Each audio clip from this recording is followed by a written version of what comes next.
Hello guys, welcome back to my channel. आज जो है हम नेक्स्ट चैप्टर स्टार्ट करने जा रहे हैं जो कि है accounting for overheads, classification and treatment. अब सबसे पहली बात तो ओवरहेड्स क्या होते हैं। ओवरहेड्स वो इनडायरेक्ट चार्ज होता है या वो इनडायरेक्ट कॉस्ट होती है जिसको आप किसी प्रोडक्ट, किसी जॉब या किसी भी प्रोसेस पर डायरेक्टली आप ये नहीं बता सकते हैं कि ये किससे रिलेटेड है, किस प्रोडक्ट से रिलेटेड है, किसी जॉब से रिलेटेड है या किस प्रोसेस से रिलेटेड है। ठीक है, ये जो है एलोकेट नहीं किया जा सकता किसी भी एक पर्टिकुलर जॉब पर या किसी भी एक पर्टिकुलर कॉस्ट यूनिट पर, लेकिन इसको क्या करते हैं, हम डिस्ट्रीब्यूट करते हैं अमंग वेरियस डिपार्टमेंट्स और वेरियस कॉस्ट सेंटर्स। और इसको जब हम डिस्ट्रीब्यूट करते हैं तो उसको हम एक वर्ड बोलते हैं अपोर्शनमेंट। ठीक है, अब सिंपल मतलब क्या है, overheads are those indirect cost, ये वो इनडायरेक्ट कॉस्ट होती हैं which can not be directly related to any specific product, किसी एक स्पेसिफिक प्रोडक्ट से रिलेटेड नहीं है, जॉब और प्रोसेस से रिलेटेड नहीं है, because they can not be directly attached और marked to any specific activity और कॉस्ट सेंटर। किसी भी तरह से वो अटैच ही नहीं है किसी भी कॉस्ट सेंटर या किसी भी एक स्पेसिफिक एक्टिविटी से रिलेटेड ही नहीं होती। ठीक है, ये एक ओवरऑल एक्सपेंस होता है। और इस ओवरहेड्स के अंदर आपके जो हैं, अगर हम प्राइम कॉस्ट की बात करें तो टोटल कॉस्ट क्या में क्या क्या आता है आपका, प्राइम कॉस्ट और ओवरहेड्स। ठीक है, अब प्राइम कॉस्ट में कौन कौन सी कॉस्ट होती हैं, direct material, direct labour and direct expenses. Overheads means अब जो ये प्राइम कॉस्ट में आया है इसका बिल्कुल उल्टा, जो डायरेक्ट मटेरियल थे वहां पर इनडायरेक्ट मटेरियल हो जाएंगे ओवरहेड में, और इनडायरेक्ट लेबर और इनडायरेक्ट एक्सपेंसेस।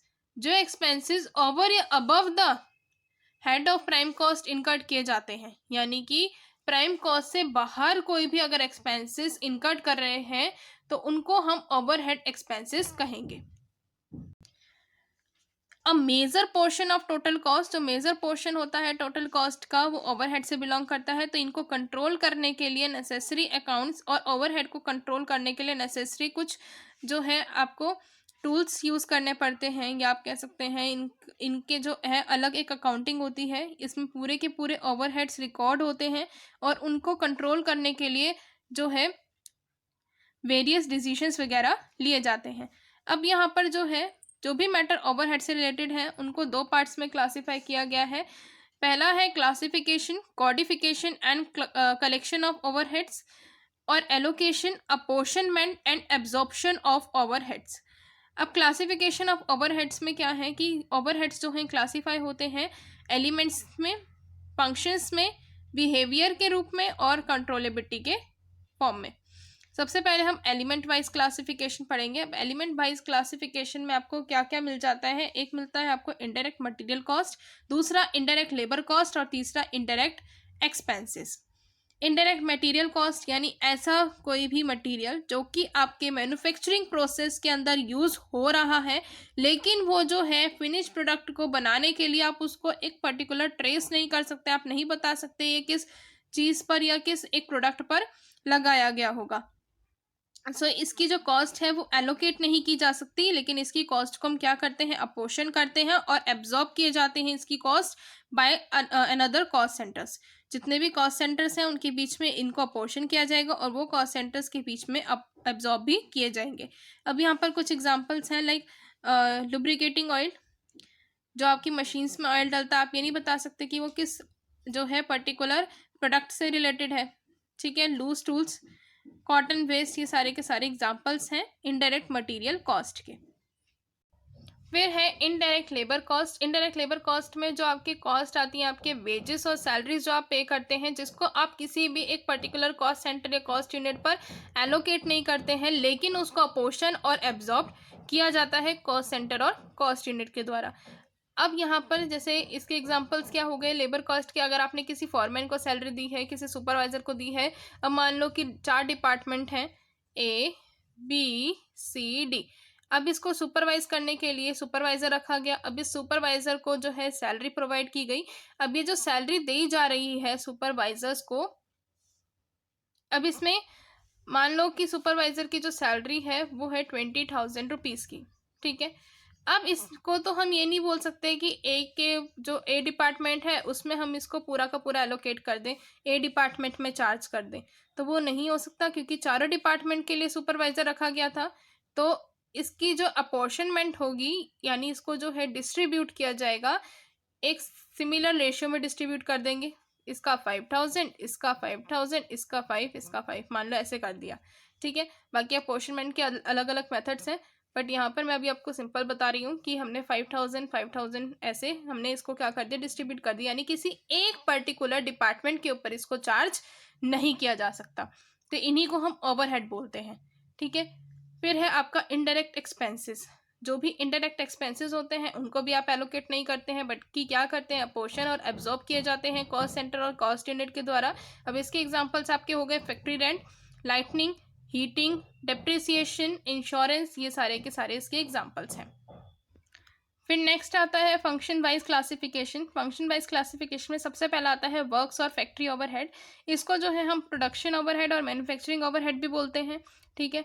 अब ये जो है आपकी इनडायरेक्ट कॉस्ट में जो है प्रोडक्शन ओवरहेड इंक्लूड होता है। अब इसके अंदर क्या क्या है कि आपका प्रोडक्शन से रिलेटेड होता है या आपके फैक्ट्री से रिलेटेड जितने भी एक्सपेंसेस होते हैं वो सारे के सारे इसमें आते हैं, लेकिन इसमें आपकी किसी भी तरह से एडमिनिस्ट्रेशन या आपके सेलिंग और डिस्ट्रीब्यूशन के एक्सपेंसेस हैं वो नहीं आएंगे।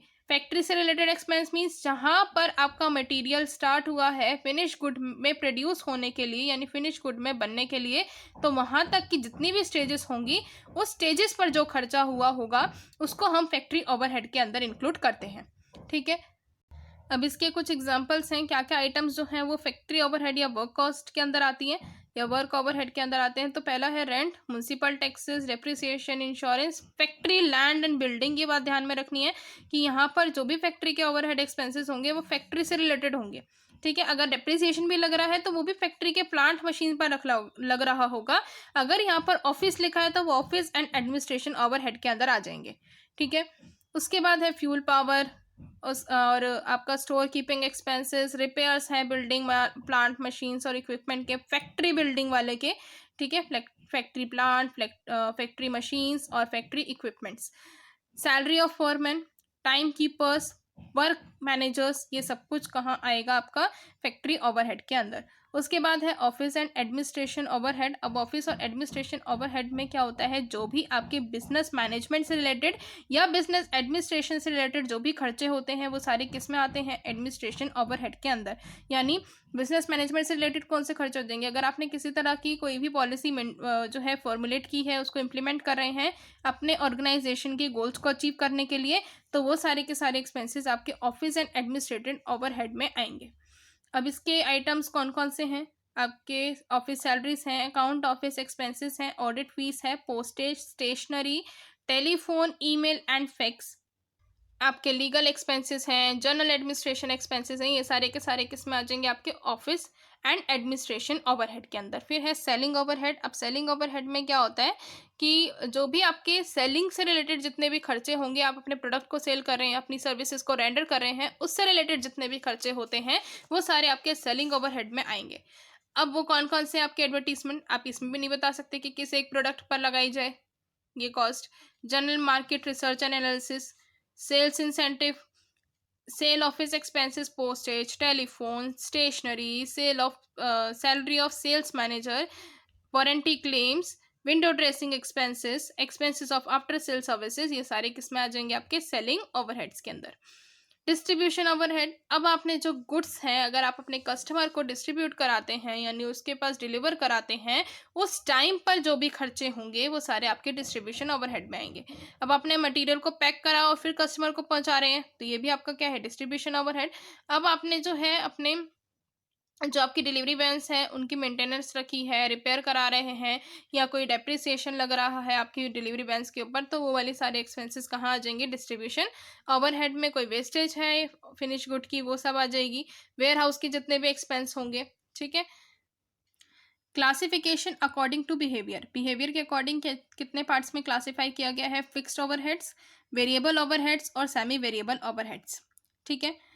फिक्स्ड ओवरहेड्स वो ओवरहेड्स होते हैं कि अगर आपका वॉल्यूम ऑफ आउटपुट अगर चेंज हो रहा है तो उसमें किसी भी तरह से फिक्स्ड ओवरहेड पर इफेक्ट नहीं पड़ेगा, ठीक है। वॉल्यूम ऑफ आउटपुट के चेंज होने से कुछ भी इफेक्ट ना पड़े तो हम उसको क्या बोलेंगे, फिक्स्ड ओवरहेड्स। अब इसके एग्जांपल्स हैं आपके रेंट ऑफ द बिल्डिंग और सैलरीज जो भी आप अपने ऑफिस स्टाफ को दे रहे हैं, क्विक्स के एग्जांपल हो गए। रिलेटेड टू फैक्ट्री, फैक्ट्री से रिलेटेड एक्सपेंसेस दे रखे हैं, rent and taxes, insurance charges of plant machine building, depreciation of building and machine, इस तरह के आपको एग्जांपल्स गिवन है। उसके बाद है relating to office and administration, इसमें क्या है कि manager salary and salary of office staff, rent और depreciation, insurance of office building. यहाँ पर फैक्ट्री में ध्यान रखना है, फैक्ट्री वर्ड यूज होता है, ऑफिस में आपका ऑफिस वर्ड यूज होगा। सेलिंग एंड डिस्ट्रीब्यूशन में आप सिंपली बोल सकते हैं कि एडवर्टाइजमेंट के जो भी खर्चे हैं, आपके डिलीवरी बैन के, डेप्रिसिएशन के कोई खर्चे हैं, या कोई भी फिक्स्ड एक्सपेंसेस जो है अपने गेस्ट हाउस के लिए जो है आप कर रहे हैं, या आपका जो है डेप्रिसिएशन है, ठीक है, वेयर हाउस का मेंटेनेंस है, ये सारे के सारे जो खर्चे होते हैं ये कहाँ आएंगे, आपके फिक्स्ड ओवरहेड्स के अंदर, ठीक है। फिर नेक्स्ट आता है वेरिएबल ओवरहेड्स। वेरिएबल ओवरहेड्स वो ओवरहेड्स होते हैं कि जैसे जैसे आपका वॉल्यूम ऑफ आउटपुट चेंज होता जाएगा वैसे वैसे ये एक्सपेंसेस भी उसी डायरेक्ट प्रोपोर्शन में चेंज होते जाएंगे। अगर आपकी वेरिएबल कॉस्ट इंक्रीज होगी तो आपका प्रोडक्शन पर इफेक्ट आता है, ठीक है। अगर जैसे the variable cost increases in direct proportion with the increase in production, अगर आपका प्रोडक्शन इंक्रीज है तो वेरिएबल कॉस्ट इंक्रीज हो जाएगी, अगर आपका प्रोडक्शन डिक्रीज है तो वेरिएबल कॉस्ट डिक्रीज हो जाएगी। इसको हम जो है डायरेक्ट कॉस्ट बोलते हैं और फिक्स्ड ओवरहेड्स को हम पीरियड कॉस्ट बोलते हैं, ठीक है। अब यहाँ पर कुछ वही हैं, आपको एग्जांपल्स गिवन है, salesman commission, bad debts, branch expenses, postage, packing charges, ये सारे के सारे आपको आइटम्स गिवन है जो कि वेरिएबल ओवरहेड्स के अंदर इंक्लूड होते हैं। उसके बाद है semi variable overhead. Semi variable overheads में क्या होता है कि ये जो ओवरहेड्स होते हैं ये आपके या तो पार्टली फिक्स्ड हैं या पार्टली वेरिएबल, यानी सेमी है यानी कि आधे तो फिक्स्ड रहेंगे और आधे ही वेरिएबल रहेंगे। कुछ एक्सपेंसेस चेंज नहीं होंगे जैसे आपका वॉल्यूम ऑफ आउटपुट चेंज हो रहा है, और कुछ एक्सपेंसेस ऐसे होंगे जो चेंज होंगे जैसे जैसे आपका वॉल्यूम ऑफ आउटपुट चेंज हो रहा है। अगर आपके जो हैं एक्सपेंसेस फिक्स्ड पार्ट वाले जो एक्सपेंसेस हैं अगर वो वेरिएबल से ज़्यादा हैं तो आप उनको सेमी फिक्स्ड ओवरहेड्स कहेंगे, लेकिन अगर आपका वेरिएबल पार्ट ज़्यादा है आपके फिक्स्ड पार्ट से तो आप उसको सेमी वेरिएबल कहेंगे। फिर नेक्स्ट क्लासिफिकेशन है अकॉर्डिंग टू कंट्रोलेबिलिटी। कंट्रोलेबिलिटी के बेस्ड पर दो जो है क्लासिफाई किए गए हैं ओवरहेड्स को टू पार्ट्स में। एक होता है आपका कंट्रोलेबल और दूसरा होता है अनकंट्रोलेबल। कंट्रोलेबल में आप सिंपल लिख सकते हैं कि वो वेरिएबल कॉस्ट होती हैं, और अनकंट्रोलेबल में यानी फिक्स्ड कॉस्ट, क्योंकि जिनको हम कंट्रोल कर सकते हैं वो तो हमारी वेरिएबल कॉस्ट हो जाती हैं और जिनको हम कंट्रोल नहीं कर सकते हैं वो आपकी फिक्स्ड कॉस्ट होती हैं, ठीक है। उसके बाद है हमारे पास normality wise classification. Normality wise classification में नॉर्मल ओवरहेड्स जो हैं, these are the overheads which are done at a given level of output to achieve such level of output normalcy। ये जो नॉर्मल ओवरहेड्स होते हैं यानी आपके नॉर्मल प्रोडक्शन की वजह से हो रहे हैं, ठीक है, तो इन ओवरहेड्स को जो है हम प्रोडक्शन अकाउंट्स या प्रोडक्शन कॉस्ट के अंदर जो है इंक्लूड करते हैं। लेकिन जो एबनॉर्मल ओवरहेड्स हैं जो कि लाइक आपका loss due to fire, strike, lockouts, ये जो एबनॉर्मल वाले केस के होते हैं इनको जो है हम प्रोडक्शन कॉस्ट में चार्ज नहीं करते हैं, इसको जो है हम चार्ज करते हैं कॉस्टिंग P&L अकाउंट में, ठीक है।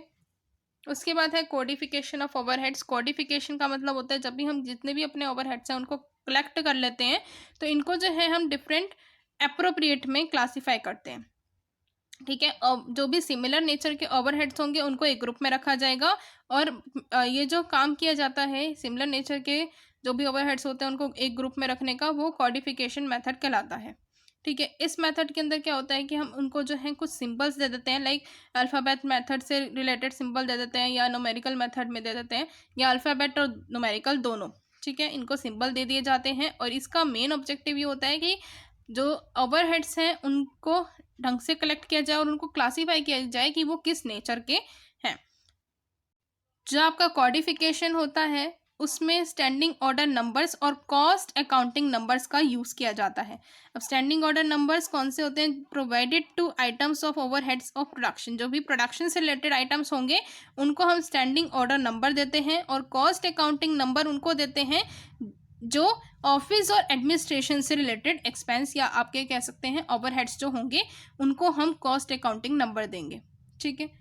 अब ये भी जो है किससे की जाती हैं? Alphabetical method, numerical method, alphabetical numerical method, ठीक है।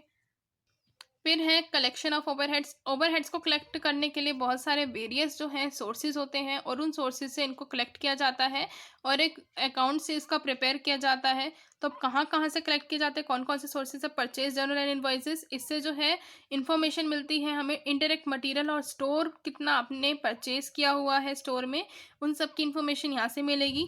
ठीक है, उसके चलते आप ओवरहेड्स भी देख सकते हैं। और स्टोर रिक्विजिशन फॉर्म्स, ये जो है प्रिपेयर किए जाते हैं कि कितना इनडायरेक्ट मटेरियल इशू हुआ है, like cotton waste, lubricants, brushes, soap, brooms. इसकी हेल्प से भी आप ओवरहेड्स को किस डिपार्टमेंट पर चार्ज करना है उसको देख सकते हैं। ठीक है, एक्चुअली में ये चार्ज जो है अपोर्शनमेंट ही होता है इनका, बट किस किस डिपार्टमेंट पर अपोर्शन करना है वो यहाँ से देखा जाता है। फिर है wages analysis book. Wages analysis book में ये आप जो है अपनी इनडायरेक्ट वेजेस को, ओवर टाइम को, बोनस को, इन सबको चेक करते हैं और ओवरहेड की तरह ट्रीट करते हैं। कैश बुक भी एक ऐसा सोर्स है जहाँ से ओवरहेड्स की कलेक्शन हो सकती है। अब यहाँ पर जितने भी ऐसे ओवरहेड्स हैं जो कि कैश में दिए गए हैं या फिर एंटर नहीं हुए हैं अबव बुक्स में, तो यहाँ से वो कलेक्ट किए जा सकते हैं। ठीक है, आपने पेमेंट करी है उन एक्सपेंसेस की और इन बुक्स में उनका अभी कोई जिक्र नहीं हुआ, तो वो वाले एक्सपेंसेस कैश बुक में शो किए दिए जाते हैं। जर्नल भी आपको इन्फॉर्मेशन देती है, जो भी आपके अक्रूड चार्जेस होते हैं, पेमेंट्स वगैरह होती हैं जो एडवांस में पेमेंट्स करते हैं। इनके अलावा आपका depreciation, interest, notional rent and adjustment, ये सारी की सारी जो इन्फॉर्मेशन होती हैं ओवरहेड से रिलेटेड, वो आपको जर्नल से भी मिलती हैं। फिर है डिफरेंट रजिस्टर एंड रिपोर्ट। अब जो भी इन्फॉर्मेशन डेप्रिसिएशन की होती है, अब डिफरेंट प्लांट एंड मशीनरी का रजिस्टर बनता है, आपके स्क्रैप का कितना है, आपका आइडल टाइम कितना रहा, ये सारी की सारी जो चीज़ें हैं, डिफरेंट रजिस्टर जो बनाए जाते हैं, रिपोर्ट्स वगैरह बनाई जाती हैं, वहाँ से भी मिल जाती हैं। और ये जो है इन्फॉर्मेशन किस लिए हम लोग जो है निकालते हैं कि हम ओवरहेड्स को कलेक्ट कर सकें। कलेक्ट करने के बाद उनको उनके जो वेज हैं या जो उनका नेचर है उसके अकॉर्डिंग क्लासीफाई करें और उसके बाद क्लासीफाई करने के बाद उनको ये देखें कि कौन कौन से सिमिलर नेचर के ओवरहेड्स हैं, उनको एक ग्रुप में डालें जिसको हम क्या बोलते हैं, कोडिफिकेशन। सो यहाँ पर हमारे 3 जो पॉइंट थे, यानी पहला जो हमारा केस था, स्टेप था classification, codification and collection of overheads, ये वाला जो पॉइंट था ये कंप्लीट हो जाता है। सेकेंड जो है हमारा अपोर्शन एब्जॉर्ब वाला जो है वो हम बाद में करेंगे, लेकिन अभी हम इस चैप्टर का एक छोटा सा टॉपिक और कंप्लीट कर लेते हैं। Items excluded from cost accounting. Cost accounting से कौन कौन सी ऐसी आइटम्स हैं जो कि एक्सक्लूड की गई हैं, जो कि आपकी फाइनेंशियल अकाउंट्स में तो इंक्लूड होती है लेकिन कॉस्ट अकाउंट में इंक्लूड नहीं होती है। तो उन आइटम्स को थ्री पार्ट्स में डिवाइड किया गया। आइटम्स ऑफ अप्रोप्रिएशन, कुछ आइटम्स जो हैं P&L अप्रोप्रिएशन के आइटम हैं जो कि इसमें इंक्लूड की जाती हैं P&L अप्रोप्रिएशन में, लेकिन कॉस्ट में इंक्लूड नहीं होती। फाइनेंशियल आइटम्स हैं और कुछ अदर आइटम्स हैं। तो आइटम्स जो अप्रोप्रिएशंस की हैं वो कौन सी, आपकी डिविडेंड, डायरेक्ट टैक्सेस जो भी सेंट्रल, स्टेट और लोकल गवर्नमेंट से लिए गए, जो कि गवर्नमेंट ने लिए हैं।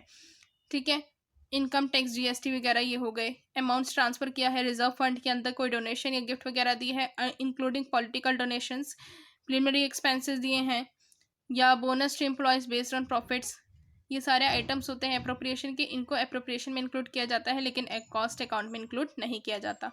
उसके बाद है फाइनेंशियल आइटम्स। फाइनेंशियल आइटम्स में ये जो है P&L में की जाती हैं, अकाउंट्स में P&L अकाउंट में की जाती हैं आइटम्स इंक्लूड, लेकिन कॉस्ट में नहीं की जाती। तो कौन कौन सी हैं, share transfer fees, interest on deposit in banks, interest and dividend on investment, profit और loss on sale of fixed asset and investment, bad debts हो गए आपके, पेनल्टीज़ हैं। ठीक है, ब्रीच ऑफ कॉन्ट्रैक्ट यानी कॉन्ट्रैक्ट टूटने की वजह से पेनल्टी में जो है आपने पे करी है, ये सारे वो एक्सपेंस हैं। उसके बाद है अदर एक्सपेंस या अदर आइटम्स। प्रॉफिट और loss on valuation of stock, loss due to obsolescence of machines, secret reserves हैं कुछ, फॉरेन एक्सचेंज गेन्स और लॉसेस। आज हम यहीं तक का ही टॉपिक करेंगे, नेक्स्ट वीडियो में हम करेंगे नेक्स्ट टॉपिक। सो मिलते हैं नेक्स्ट वीडियो में, बाय बाय।